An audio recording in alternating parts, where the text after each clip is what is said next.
Assalamualaikum warahmatullahi wabarakatuh. Kembali lagi di channel Marsha Subiakto. Pada kesempatan kali ini kita akan kembali membahas informasi menarik.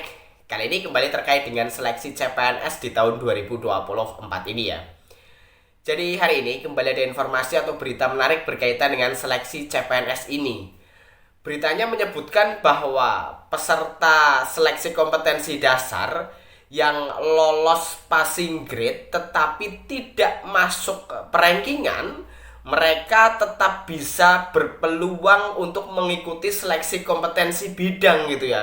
Jadi nantinya hal ini akan dilakukan untuk optimalisasi formasi yang kosong gitu ya. Apakah hal ini benar? Jadi faktanya hal ini tentunya tidak benar gitu ya. Jadi bagi teman-teman yang ingin melanjutkan ke tahap seleksi kompetensi bidang, tentunya benar harus lolos passing grade atau nilai ambang batas. Tetapi peserta yang mengikuti seleksi kompetensi bidang ini ada batasannya, yaitu tetap maksimal 3 kali jumlah formasi. Jadi di ranking dari ranking 1 sampai 3 kali jumlah formasi, mereka yang berhak melanjutkan ke tahap seleksi kompetensi bidang.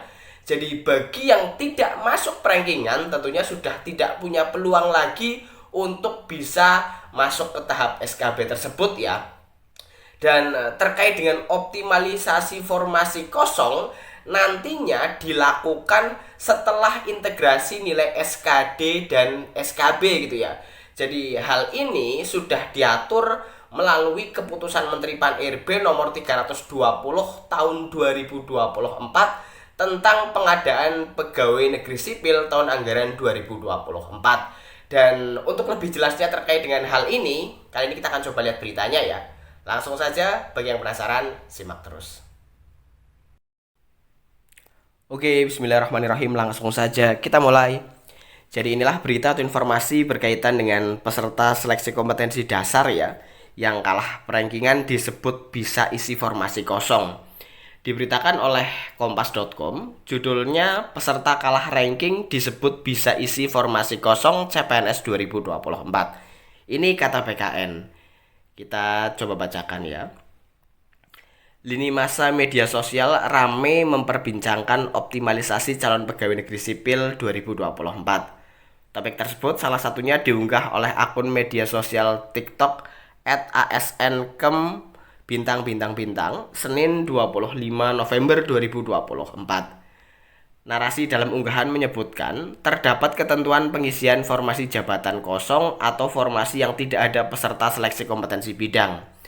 Ketentuan tersebut diklaim sesuai keputusan Menteri Pendayagunaan Aparatur Negara dan Reformasi Birokrasi nomor 320 tahun 2024.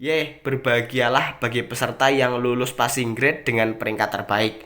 Masih ada harapan jika kalah perankingan peringkat pertama, tulis pengunggah. Lantas, benarkah informasi tersebut?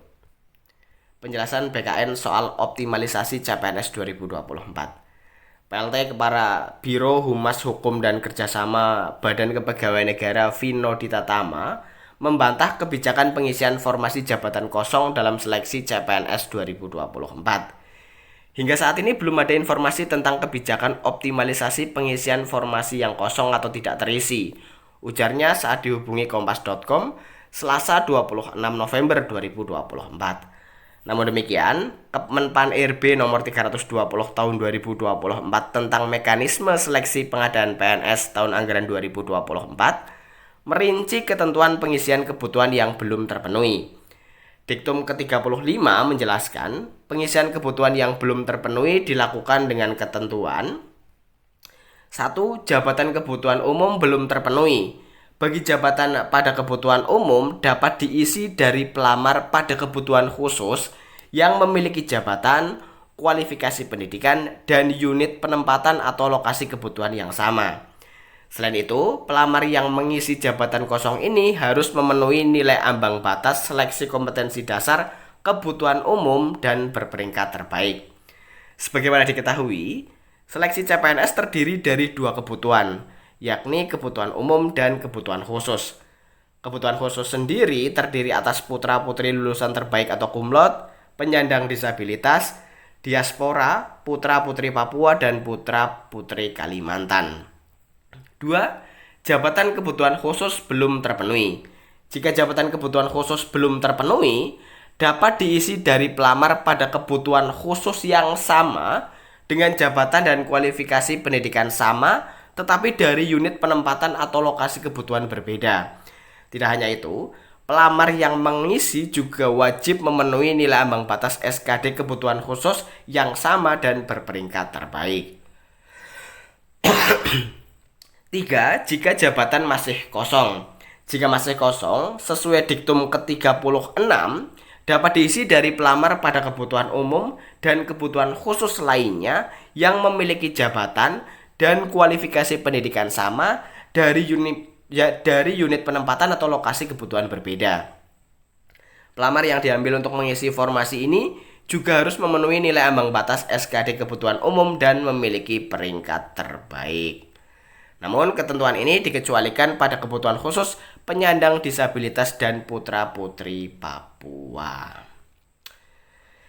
Ya, jadi itulah ya berita atau informasi berkaitan dengan kalah ranking bisa isi formasi kosong gitu ya, atau bisa mengisi formasi yang belum ada peserta SKB-nya gitu ya. Jadi jawabannya tidak bisa gitu ya. Harus masuk ke 3 kali jumlah formasi jika memang ingin masuk ke tahap seleksi kompetensi bidang. Dan untuk optimalisasi formasi kosong, ketentuannya ada di Keputusan Menteri Pan-RB nomor 320 tahun 2024 tentang pengadaan pegawai negeri sipil tahun anggaran 2024. Tadi sudah sangat jelas gitu ya. Jadi mungkin itu informasi yang bisa disampaikan pada kesempatan kali ini. Jika ada tanggapan atau pertanyaan berkaitan dengan hal ini, teman-teman bisa tinggalkan di kolom komentar. Terima kasih, mohon maaf bila ada kesalahan. Wassalamualaikum warahmatullahi wabarakatuh.